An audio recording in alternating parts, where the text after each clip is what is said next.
All right, welcome everyone. Ignite session 4 today. Today's video, we're gonna get through session 4 and session 5. Surprise! Session 4 is all about defining your value. We're gonna talk about kind of doing what. We're not gonna talk about your why. We're gonna talk about your value proposition. When somebody says, "Well, hey Bruce, why do you get into real estate? Why do you do what you do?" You better have an answer ready. Some people call it their elevator pitch, their value proposition, whatever that looks like for you. Some people have things defined between just even buyer side and seller side. Some people generalize their value proposition through just one generic, statement, if you will. Before we get started, has anybody worked on their value proposition? Does anybody have anything they want to share? Okay. That means I encourage and glad everybody's on here today. If you don't have a value proposition, you don't have anything to share. This is kind of the reason why we're sandwiching session 4 and 5 together, is because this is something that will need to be worked on by you internally. So session 4 is really an action item for this week. And speaking of action items, we know that we need to go through our daily 10-4 through Ignite. So I'm going to just spot check a couple of people here that I know have been on Ignite a couple of times. And they're two of my two people here sitting in front of me because they got their cameras on, and I appreciate that. Miss Sanborn. Yo.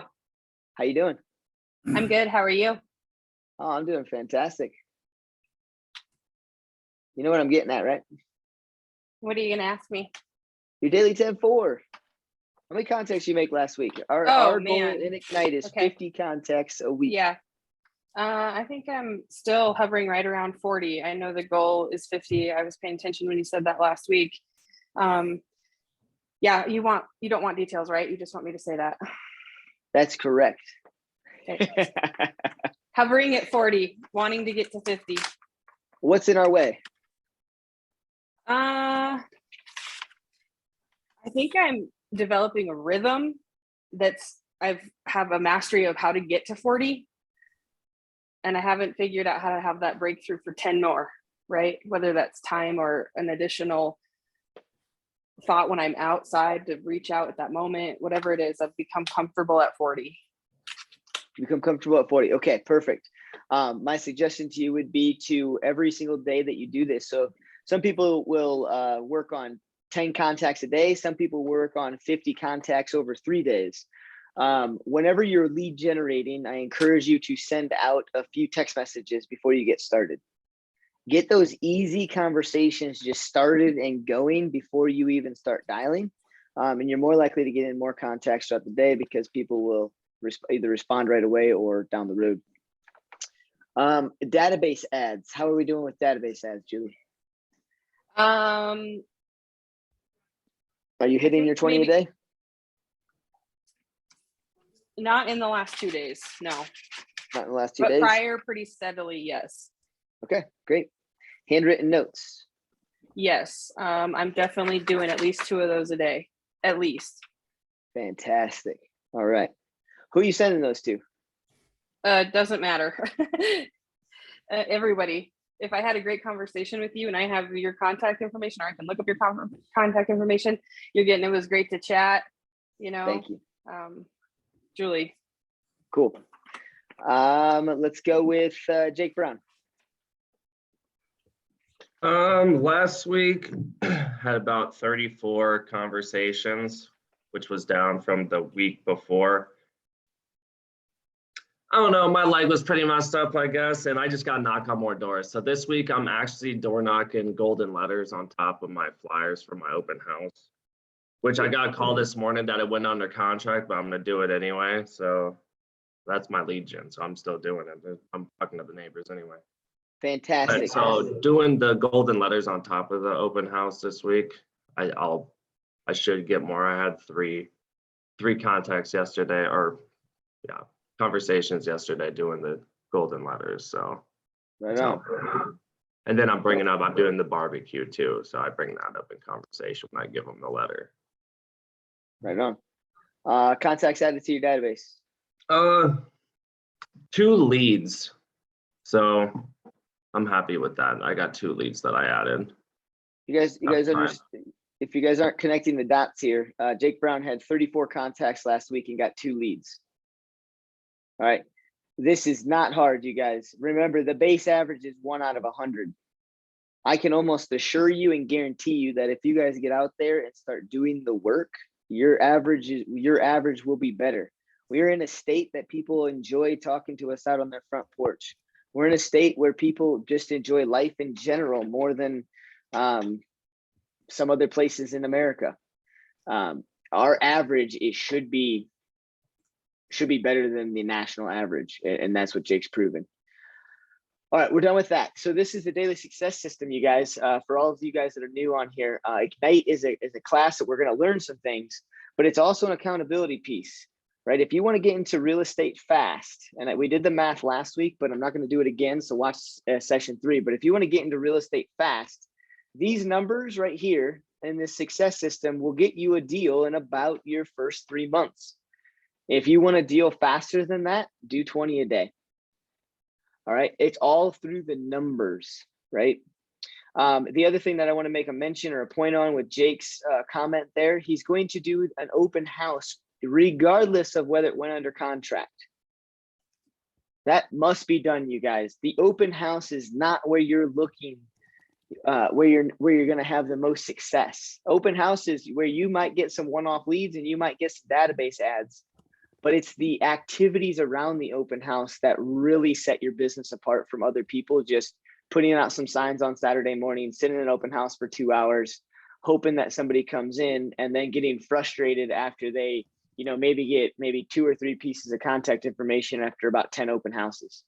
He got 2 leads in 1 week from doing the right things. All right. Don't not do an open house just because it goes under contract. That's not the reason why we do open houses. We do open houses because it's a reason to advertise and get our name out there. Great job. All right. Defining your value. So let's just go over the course here. We are on session 4. We are basically through some of the basics around getting your mind right, getting into the realm of real estate and becoming that real estate expert. And next week, or I should say this week, we're going to start just kind of wrapping our mind around generating for leads. Like I said, I'm sandwiching 4 and 5 into the same video, and you'll see kind of why here in a minute. All right, your value proposition. Again, I'm going to stress this enough. I don't want to take time on the video to have all of you guys pause and start writing out your value proposition, but I need everybody in here to grab a notepad, grab whatever you can. If you can't, that's fine.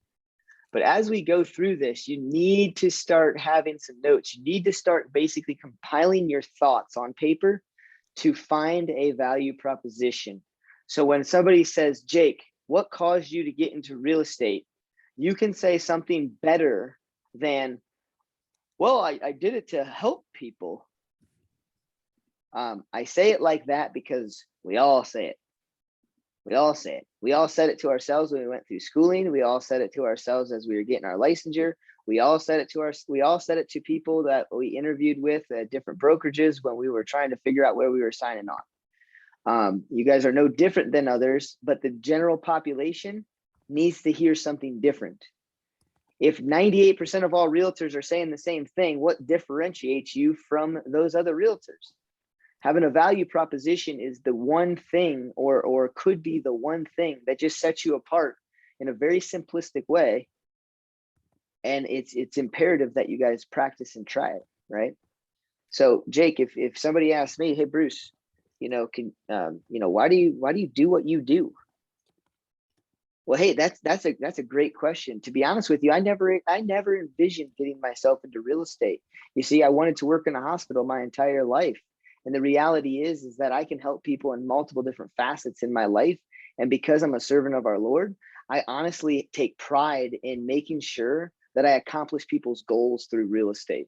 You see, when somebody buys or sells a house with me, Jake, they're doing more than just a transaction. It's a life change for them. And because they're going through that life change, my mission is to take off every part of their stress as we go through that process.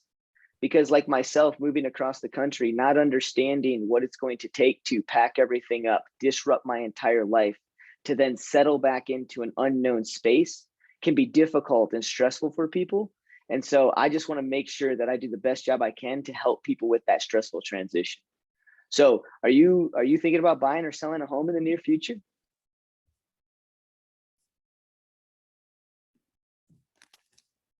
Thoughts, questions, feedback. That's one of mine. I have many.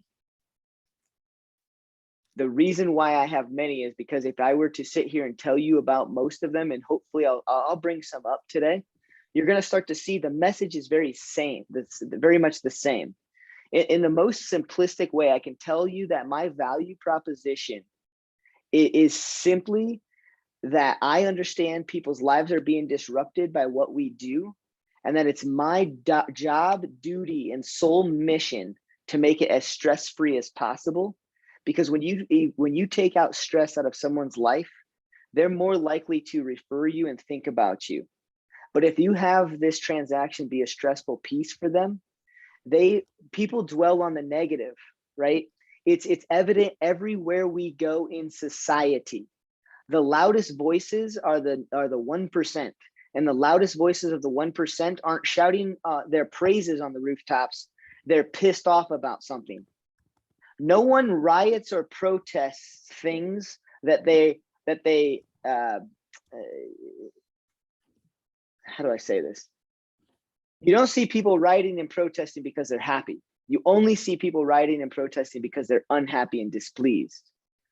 Most of the time, and I'm not saying this is for everybody, but the people that don't commonly write reviews on restaurant things, Yelp, whatever you want to call it, reviews, the people that don't continually write reviews on every product they buy, typically when they do, it'll be a negative comment or review.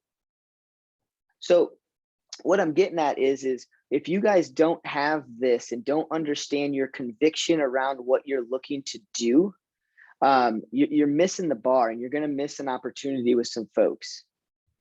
My sole mission is to make sure that people absolutely have a wonderful experience with me, so that way they always constantly think of me in a positive light. I do not want their transaction to be negative, because I'm reflected of that negativity, no matter if it was my fault or not.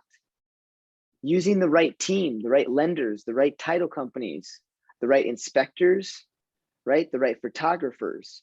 Your team is very important to your value and value proposition. When you guys think about your value proposition and why you're convicted on helping the people that hired you to make a massive amount of money, your team has to be top notch with you. Your team has to understand why you do what you do, and they have to hold you to that integrity. Because if your sellers get frustrated at the photos that happen, they need to be able to communicate that with you, because it is a direct reflection of you, okay? So as we go through this, your value proposition, just read these things here. It must be unique, memorable, and persuasive. I didn't just say, I want to help people.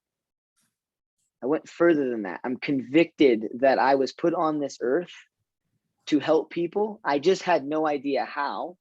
And real estate is the how for me now. And the how that I can help people is to take off that stress. Address specific and special needs. Stress. That's my specific and special piece. State what you will do for your client. I will take that specific and special need off your plate. I'll take stress off your plate. I'll make sure that we communicate at a high level. I'll make sure that you feel so comfortable communicating with me when things go right or when things go wrong, and I'll be that guy that fixes them. I'll take responsibility for every single person that has a part in this transaction. Whether I can control their actions or not, it is my direct responsibility to correct any sort of fault or action on those people's places. And then number 4, your value proposition should hold you accountable, right? It should hold you accountable to your high standards, your conviction around why you're doing what you're doing. Questions so far? Again, this is a fast topic, but I'm going to get nitty gritty if you guys want. So you guys stop me and ask me any questions. Top agents can easily explain what services they will provide to anyone who hires them. That's exactly why this has to be ingrained in your head. I have a different value or mission proposition around my coaching business. This is something I'm still trying to internalize, but I can usually get the basics down, right? My mission is to bring others around me up to their full potential through the methodology and trainings that I've gone through and through the trials and errors that I've gone through. My mission and value for myself to you guys and anybody that I coach is to see you succeed through my failures. That's why I get so passionate, and that's why I get so harsh on some of you guys around things that I know I have gone and done before and watched countless people fail through the same thing. What it actually says, and like I said, I'm trying to internalize it, is to bring others around me up to their full potential so that they too will be able to look ahead and visualize their path to success, all while holding true to their own values and beliefs by leading them to take action daily. It's on my wall in my office. It's on my wall. It's on my mirror in my bathroom. It's on my office wall at home. It's in my book bag. I don't really know where it's at, but it's in there. And I subconsciously know it's in there. I try and read that thing every single day when I get into my office. I thought this was hokey, you guys. First time I got on to Keller Williams and I went through Ignite and we were talking about mission and value propositions and blah, blah, blah, blah, blah. I thought it was hokey. I was like, I'm here to do a job. I'm here to make some money and I want to sell some houses. Obviously, I want to help people, but I want to sell some houses. And then I started actually getting asked that question. Why'd you decide real estate, Bruce? Because I want to help people. And that is not powerful. There's no conversation. It doesn't start anything. It doesn't go anywhere. And then I lost a couple of deals because of it. I lost a couple of deals because when I walked into a house, I wasn't convicted of why I was there to help that individual. You see, I've lost deals not over commissions, not over pricing the home correctly, right, or indifferent. I lost deals because I didn't have a fire and a passion to help that person transition to the next place that they were going to go. I'm glad I see you guys, a lot of you guys writing some things down. All right. Help your clients understand your value and expertise. Help your clients understand your value and expertise. Just simply stating that you're going to help somebody does not make them understand what you're actually going to be doing for them and how you're going to do it. Having a powerful, convicted value proposition will cause you to have more confidence. That confidence will be the #1 contributor to you protecting your commission. You see, when I used to try and learn all of the different scripts around commission objections, and over the years, I've learned that those are powerful and there's a right and wrong place for those things. But if I do the right things and I have the right flow, for me, you guys, my flow in my listing presentation is for me. But I understand that if I have the right flow through my listing presentation, that when it comes down time to talk about commissions and fees and all of those pieces, that I've shown so much conviction that I'm the right guy to sell their home, that I hardly, one, get asked to reduce my commission. Two, when somebody says, well, Bruce, hey, that all sounds great and all, but 6% is a lot of money. I'll say 6% is a lot of money. And this is the largest transaction of your life. Is that correct? Yeah. Well, the answer is no. I don't want to take away from anything that I do to help you. You see, have we clearly gone over everything that we needed to tonight? Have I clearly showed you everything that I'm going to do to get you top dollar for your home? Yeah, I think so. I don't really know. Well, I'll tell you what, if you do think of anything or have any hesitations around anything that we haven't gone over tonight, please let me know. But you see, the fact of the matter is that I do all of what we just talked about for 6%. So I don't want to say that the answer is no, but the answer is not yes. Is there any other questions that you might have before we get started? You see how I don't really have to have a script. I don't have to be worried or clammy or anything when I am convicted and I go through the process and I've stated my value proposition over and over and over in multiple different ways throughout my listing presentation. I'm going to protect that commission. Now, we just talked about the sell side. It easily works on the buy side, you guys. You guys do understand that there are builders out there giving us 1-2% of our commission. Now we have buyers agencies signed at 2.5, 2.8, 3%. And we're just tucking our tail between our legs and not asking our buyers to help with the difference. Now I understand a whole percentage on a $500,000 house is another $5,000 out of the buyer's pocket. Out of the buyer's pocket to pay me what I'm due to get that deal done for them. Now, if I understand the buyer situation and I understand their financial limitations, I know that building them to be a trusted referral source is worth more than $5,000 down the road. But I need them to understand that I do my job at such a high level that I deserve that 3%. And that if I decide to give them the grace of not having to pay me the extra $5,000, that they owe me multiple referrals in the future that is going to be worth way more than the $5,000 for me begging and pleading them to pay me that commission. So for my buyers, that my value proposition also protects my commissions. Now, sometimes it doesn't protect my commissions right then and there, because I'll be honest with you, Bruce does not care to ask a buyer to bring up the commission difference unless I feel like it's right. My job is to get them into a home, and if a builder wants to pay me 2%, that's fine. But you bet your butt I'm going to talk through exactly why I'm disgruntled not at the buyer, at the builder. And I'm going to talk to them about how much I'm going to take the stress off of them moving into their new house will be.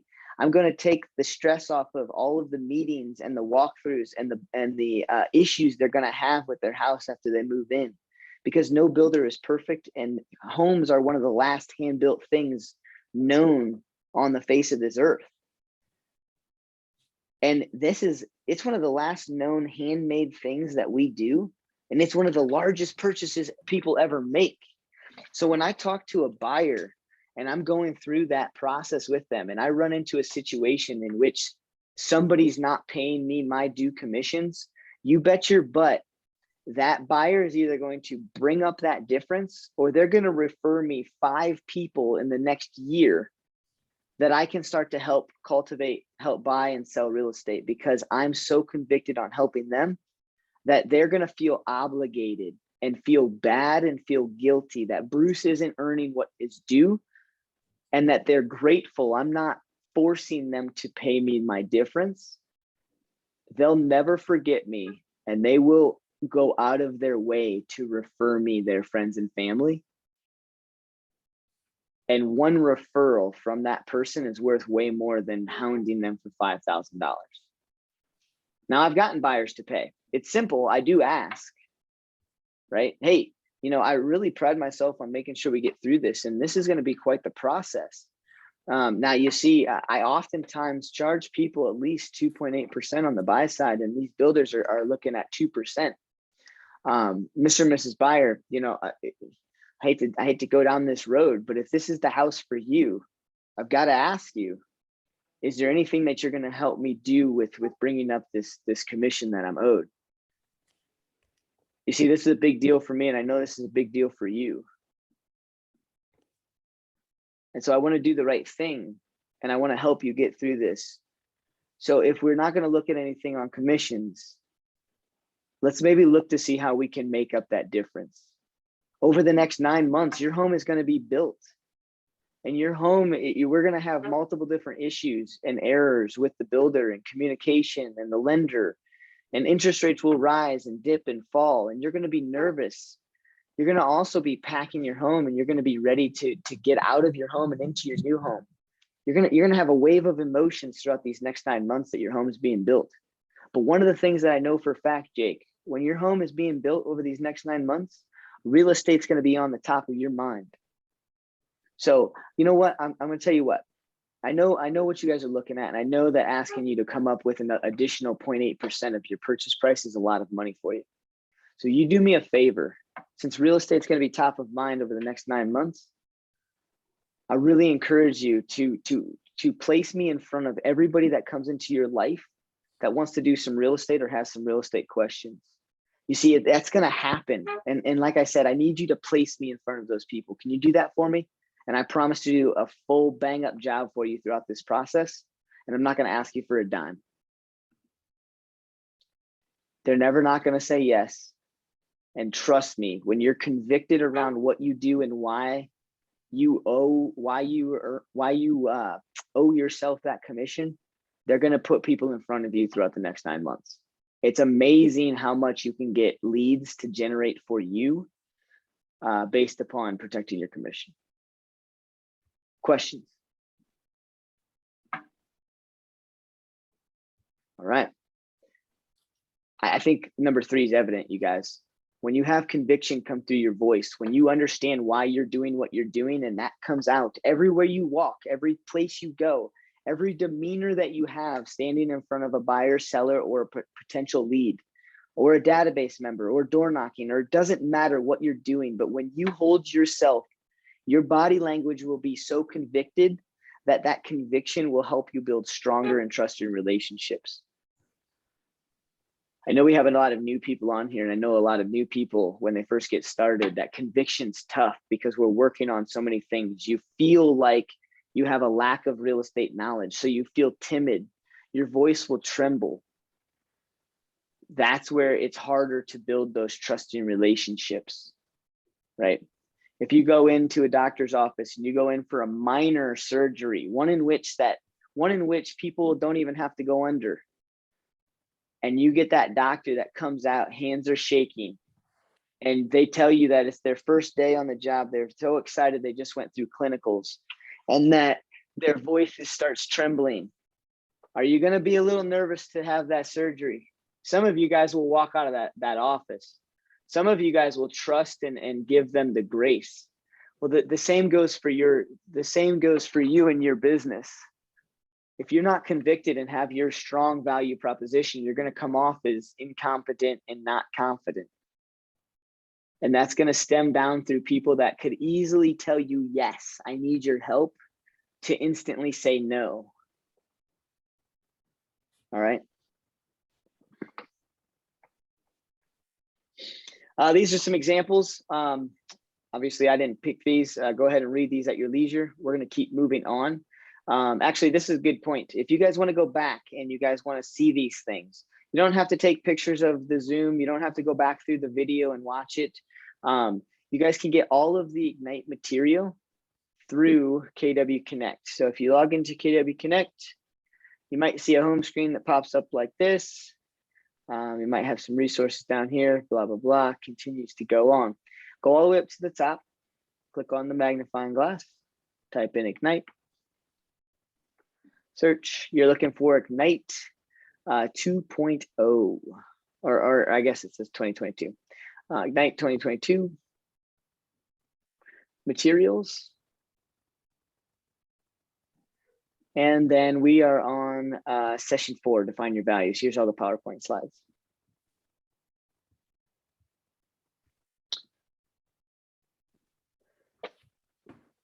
All right, connect your value, KW Culture Market Center Fiduciary.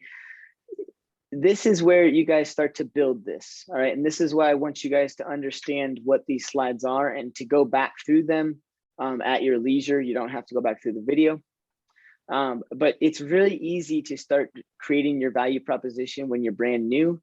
And it doesn't have to be based on experience. Use what I do. I think one of the biggest things about real estate that buyers and sellers don't or do understand is the stress. And that's why I chose that.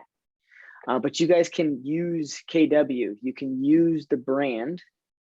You also need to have some sort of It says fiduciary. Fiduciary just means what are we going to do? What is our job? How are we going to help them? Fiduciary duties are things that we're going to do to help them facilitate the transactions. Why we get paid, right? I don't have a lot of market expertise in my value proposition, but that's another bullet point that you guys can use. I'm the local area expert. You see, I understand that, what I do is on a daily basis is I watch that market on a monthly basis. I watch that market. We went up over 18% in listing inventory in Weld County in 1 month last month. I personally think that if you're going to add market expert to your value proposition in some way, shape, or form, you better be somebody who dives into stats. That's just not me. It's not something I like to hold into my head. But these are easy bullet points to build off of. I have access to collective knowledge and an expertise of nearly 200,000 agents worldwide. I can help you point to your reputable resources for your services providers, such as handyman, window washers, tax associates, financial advisors, being that point of contact, being the connector of people. Right? We don't have to read and continue. Any questions so far? Like I said, this is one that you guys need to sit down. I'm going to say that over and over again. If there's one thing you get out of this entire Ignite class, you need to sit down with yourself, find that conviction. Like I said, you can also have different value propositions for buyers and sellers, right? My job on both sides for me is going to be stress. But go ahead and read through there. Get yourself some ideas.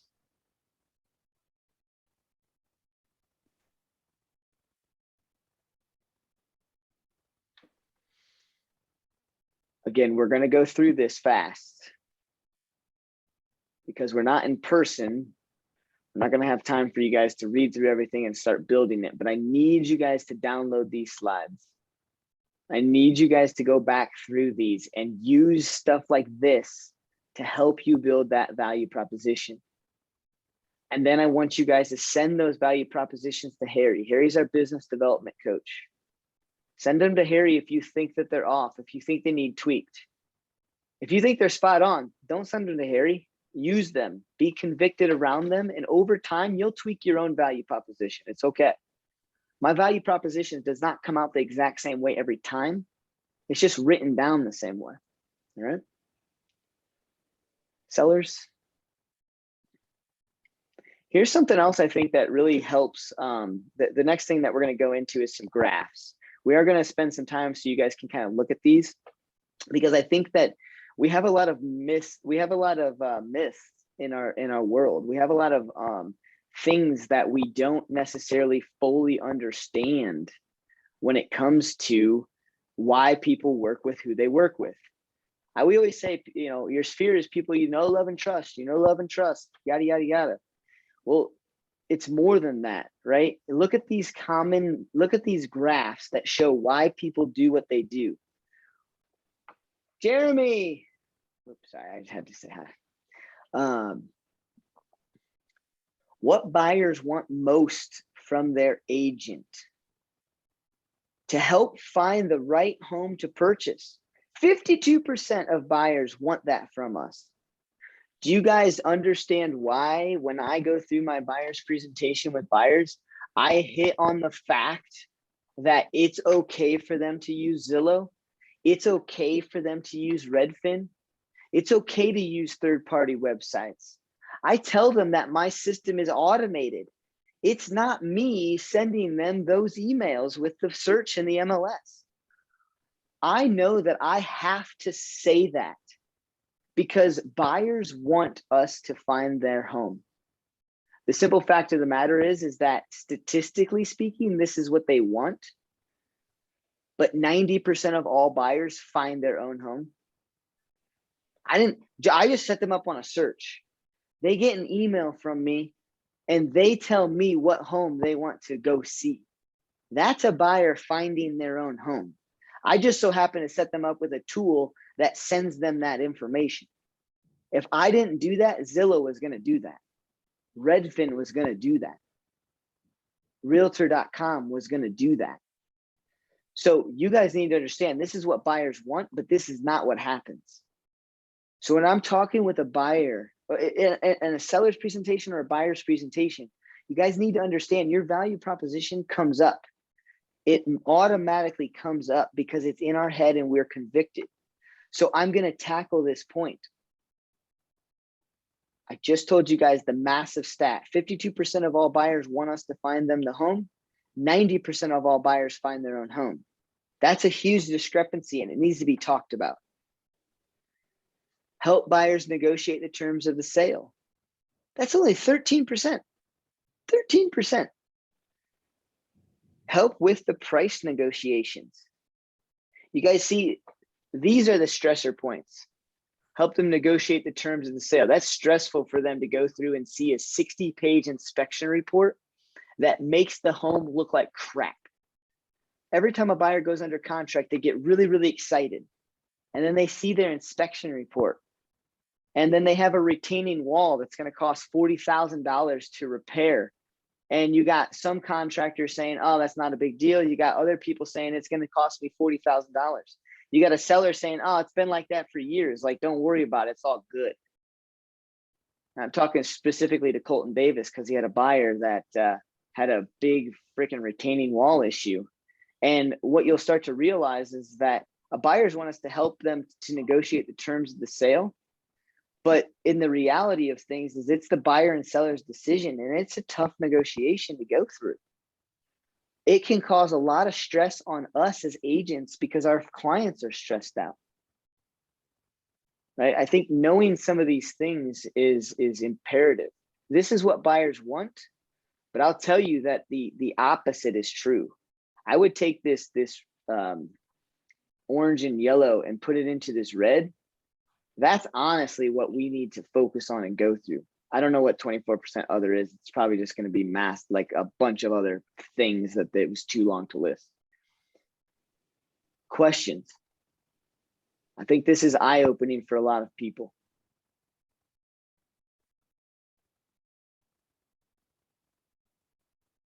Factors buyers value. What's up, Jeremy?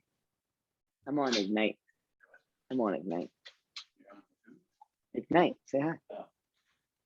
They probably won't be. Hello. Hello. How you doing, buddy? Good. Yeah, I'm recording the class. Yeah, I just want to make you feel embarrassed. Yeah, you're welcome. I'm here to do that. See you, brother. Factors buyers value when choosing an agent. The agent is honest and trustworthy. People I know, love, and trust. Agent's experience. Let's talk about that. You guys have no experience. You have no experience. Factors buyers value when choosing an agent. How many of you are deathly afraid of how many transactions have you done? Me. Good. Yeah. Good. Now, who's in the room that maybe has done this for a few years? Nobody. I've had that question about maybe 10 times in my career. Maybe 10 times. All right, 8 years, maybe 10 times. Here's what you guys see when you guys see this graph. You guys see agents experience. You guys go straight to what? Transactions. No, your experience is that you are the best person for the job. You know exactly how to get them from point A to Z. Holding up your integrity and using the right words and having a skilled buyer or seller's presentation is expertise, right? It's not your total experience in transactions. It's your expertise. It's how you can be confident and understand that you know so much more than the average Joe. They really don't care how many transactions you've done. They care about how you get to the closing table. If you go through and have a great value proposition, you will never get asked that question because there's no time for that question after you go through your presentation. I'm not saying my presentations are 100% correct. But for me, you cannot convince me that they're wrong. My buyer and seller presentation never, ever, ever has an opportunity for a buyer or seller to ask me how long I've been doing the job. They never ask me for references, referrals. They don't ask me to call. They don't ask me to look at their, what do you guys call that? Those reviews online. I never get asked those questions. Do you know why I say about 10 times in my career has a buyer asked me or a seller asked me how many deals I've done? Because that was in my first couple of months. That was when I was failing. That was when I realized I was winging buyer and seller presentations. I was completely winging them. I had a booklet and it looked nice. And I thought, ooh, I'm going to go through and I'm going to talk about this booklet. No, I needed a flow. I needed an outline. I needed a value proposition to get me through the presentation so that person on the other side of the table knows that I am an experienced agent. Doesn't matter how many transactions I've done, I'm experienced to get them from point A to Z. And so I truly believe that my outline for my buyer and seller presentations is 100% perfect. It may or may not be for you, but I never get asked that question. As soon as I changed my outline, I stopped being asked, how old are you? How many transactions have you done? I stopped being asked because I give them no opportunity to even think about it. And the reason why it never comes up in their mind is because I prove my expertise through my consultation. Got all my stuff ready to go print. I'm just gonna print it out. So understand that you will not get asked that question when you solidify your presentations. All right. You guys want a little, we're going to get into buyer and seller presentations in Ignite down the road, but let me give you guys just your basic outline. So with a buyer, I do my introduction. I thank them for coming. I see if they have any questions. I deflect all questions for down the road because we haven't even got started yet. So now I know what's most important to them. Then I go through and I get their criteria for the home. And then I go through the process of buying the home. If I go through those things correctly, I never get asked, how many transactions have you ever done? If I get asked that question when I say, okay, before we get started, what are some burning questions that you have? And they say, well, how long you been in the industry? I say, oh, well, we can get to that later. I got a little piece about me in a little bit here. I don't have to tackle that question right then and there. Most likely, if I do the right things after we talk about the house they're looking for, talk about lending, talk about the home buying process, they forgot that they even wanted to know how long I've been doing this. They don't even ask.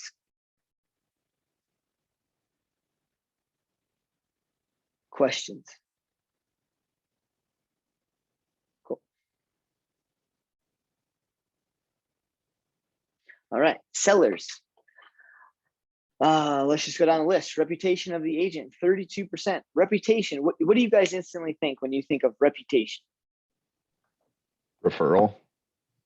Yeah, you guys go right to reputation. Oh, what's my reputation around town? Where are my reviews? I have no closings. I have no sales. I don't have any Google reviews. I don't have any Zillow reviews. I don't have anything on my website. My reputation sucks.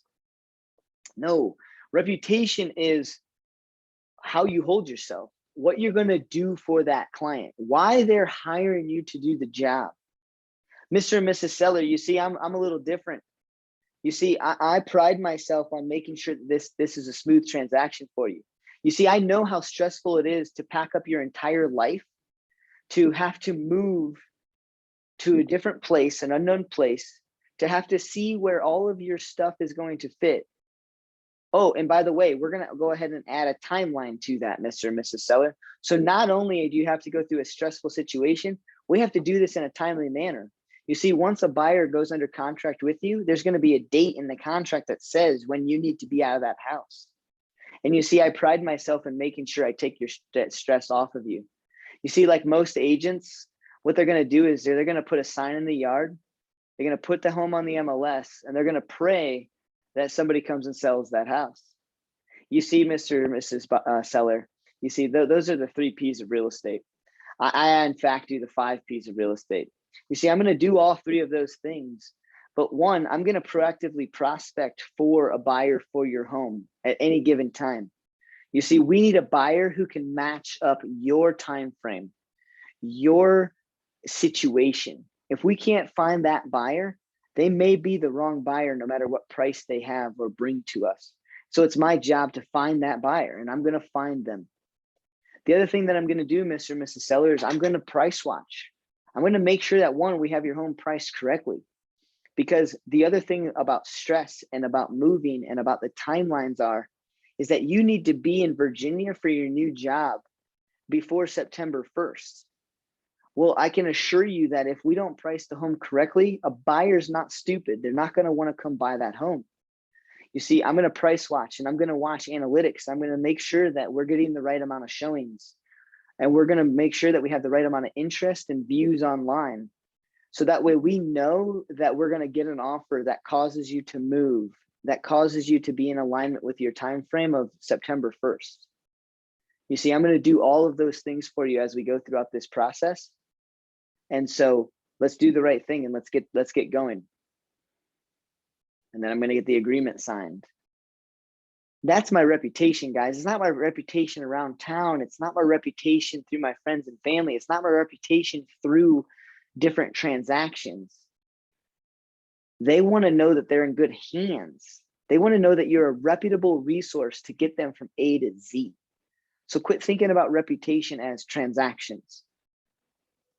The reason why I want you guys to never, ever, ever feel like be afraid of how long you've been doing this or how many transactions you've done.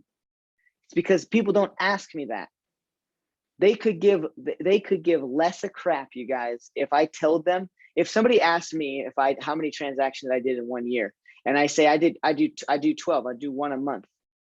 The general public has no idea if that's good, bad, or indifferent. They have no clue. I could say I sell 100 homes a year, and they could say, "Oh, that sounds great. Sounds like you know what you're doing." I sell 12 homes a year.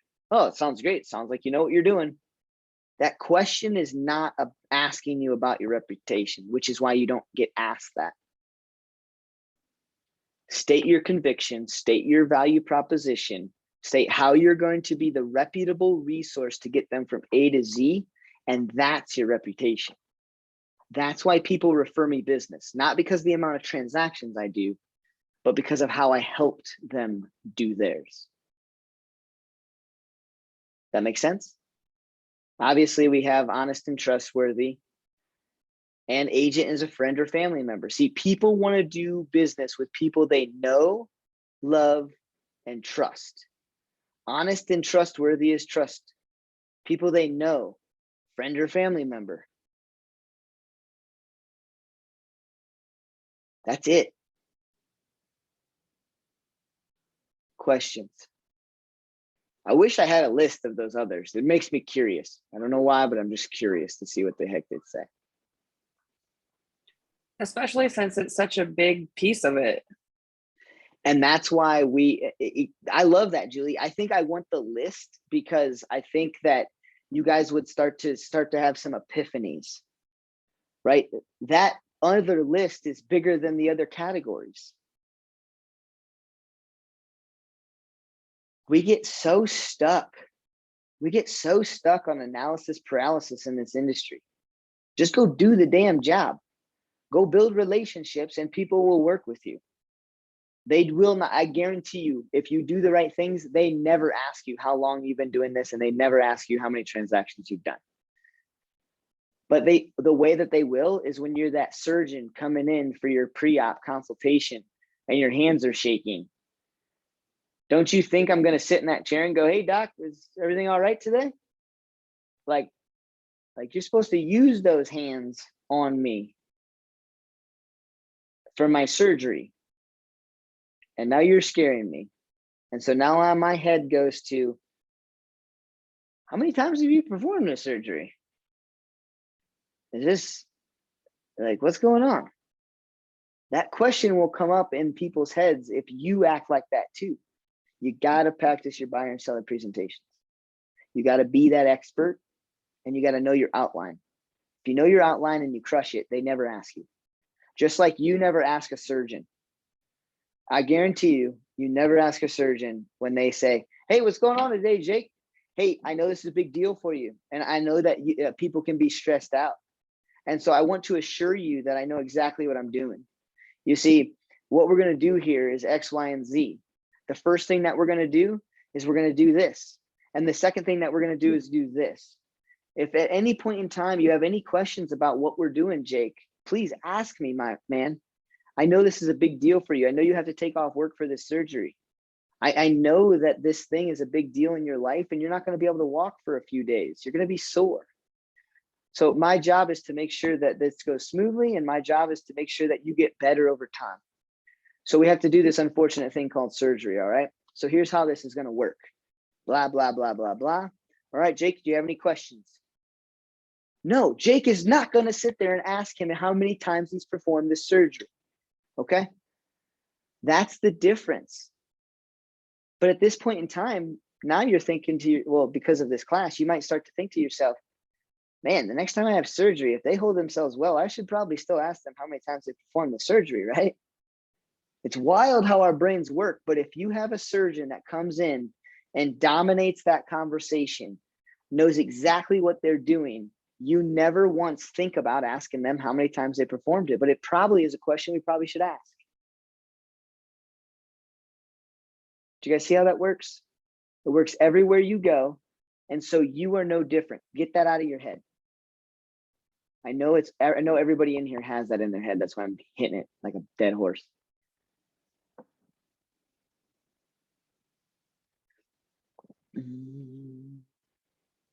Sphere. I'm not going to go into this in too much detail, but you guys, we hit home on this all the time.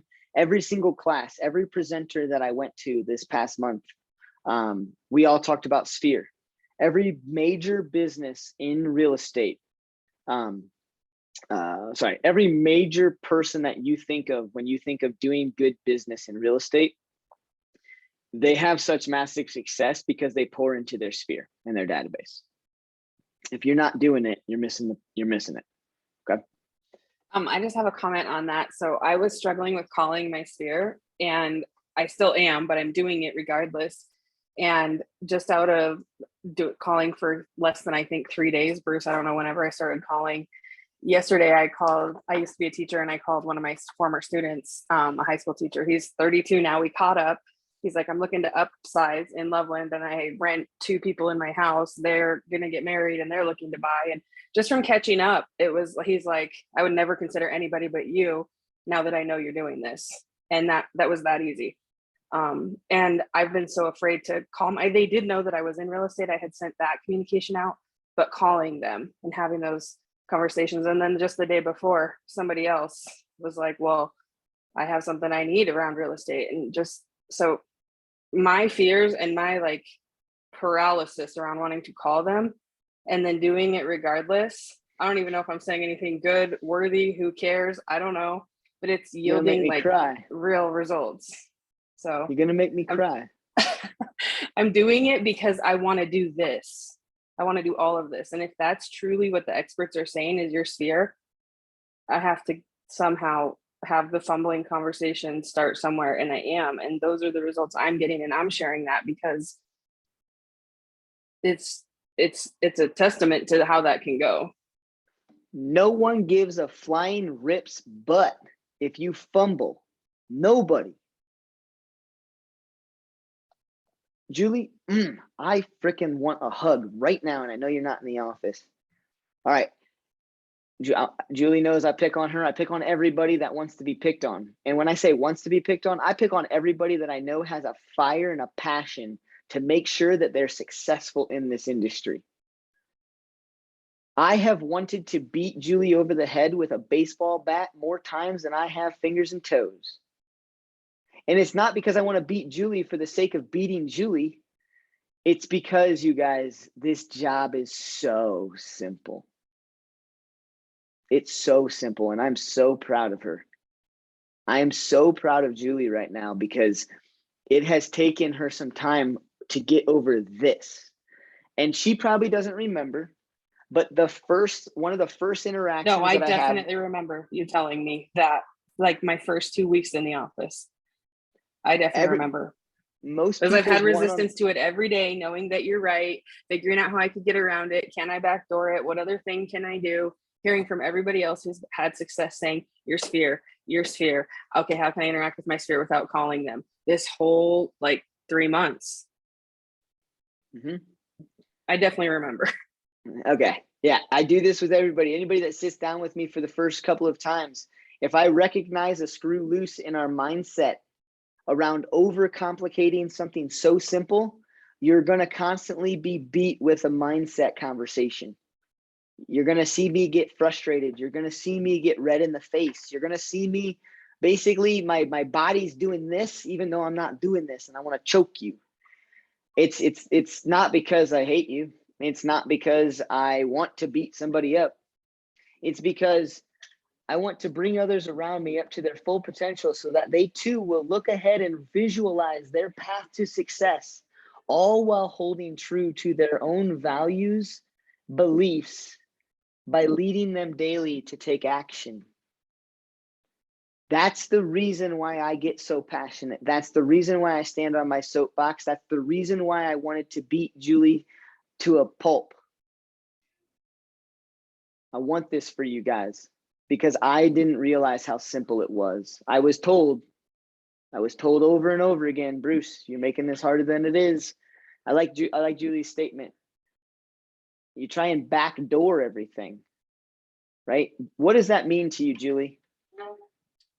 It means I want the results and I want to do it a different way than I have been told is proven the best and most effective and efficient way.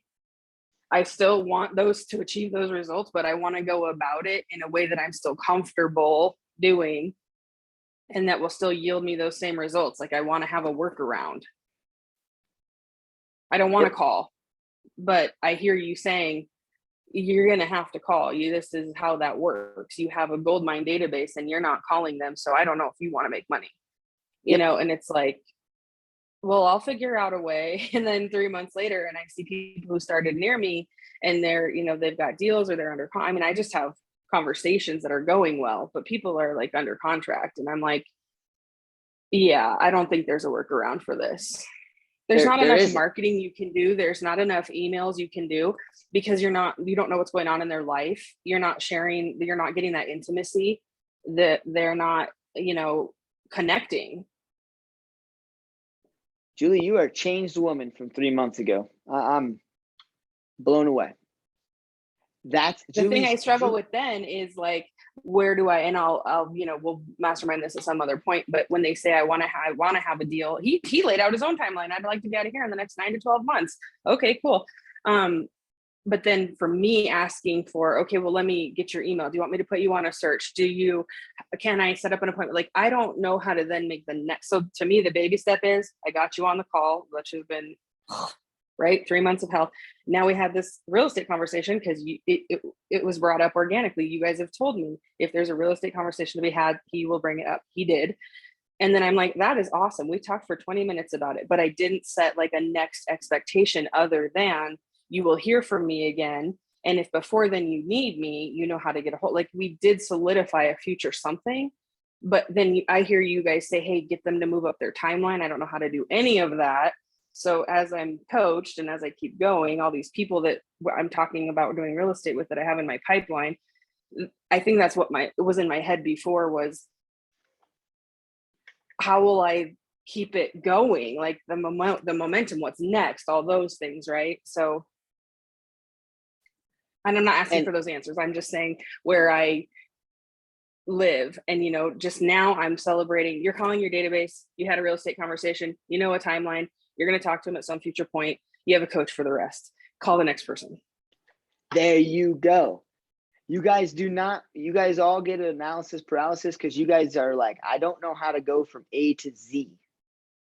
Well, you got to start with A to B, and that's asking for business. I will take you from B to C. I will take you from D to E. It is simple. We're overcomplicating because we want to know all 26 steps. The reality is that you will not know all 26 steps. Where is she at? Nope, she's not on here. Oh, Jasmine, right there. Okay, sorry. I didn't see your J, your square. Jasmine can attest to this. Okay. She's done her first deal. She learned more in one deal than she has any other class, guaranteed. Colton Davis shaking his head. Same thing. Quit worrying about B to C, D to E, E to F, Z to Y, whatever the hell it is. Get from A to B and I'll take you the rest. Guaranteed. Awesome. Thanks for sharing, Julie. I no longer want to beat you over the head. Can we have lunch sometime? I've told you I would physically win any day. You scare me mentally, physically, all day, Bruce. I love it. All right. Let's wrap up this value proposition. I think you guys are starting to understand why this needs to happen. It will cause you to get out of that mental way. Be convicted around what you want to do, and you'll realize how simple this job is. 3 steps to help you define your value proposition. Again, download these slides. Let's get going. Step 1, identify your knowledge, attitude, skills, and beliefs. Does this say anything in here about your weaknesses? All right, then quit focusing on your weaknesses, guys. I'm talking to everybody in the room here. We do it naturally as humans. We have weaknesses. We like to focus on them. What we focus on expands. Next thing you know, we talk ourselves out of things because of our what ifs and our weaknesses. Step 1 is focus on your strengths. My strength in everything that I do real estate related is that I was put on this earth to cause and have an impact with everybody I interact with. That's my strength. I know why I'm put on this earth. And because I know that, I can have that attitude. Because I know that I need to work on my skills, and I need to understand that if I'm put on this earth to help people, then I better have the skill set to do so. And that's why I practice scripts every freaking day. The other thing that I do is, and what I understand about myself is that I believe. If you guys know me, you guys know I'm a spiritual believer. I believe and I'm convicted. I don't care what you believe. I do in a way, but I also don't care what you believe as long as you believe something. If you're struggling with why you're put on this earth, if you're struggling with why you need to wake up every day, you lack beliefs in your life.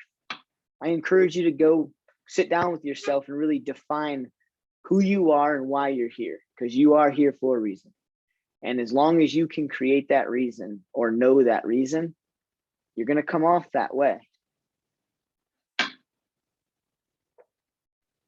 Step 2, transform the value you provide and the value of KW and Marketer into the benefits for your clients.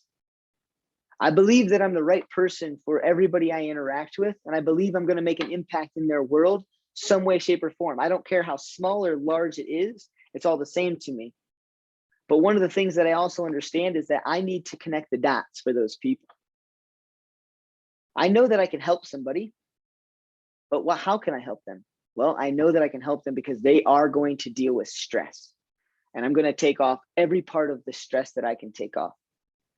So understanding who you are and what you do, and then conjoining that with the benefits around how you help your clients is going to make you massively successful in how you talk, how you project yourself. Build it, you guys. This is all about building it today. So take these slides, go build it, go crush it. All right, we're going to jump over to session 5 here in a second. Just triple check that we're done.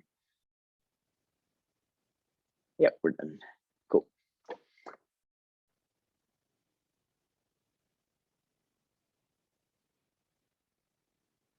Maybe. Why is my...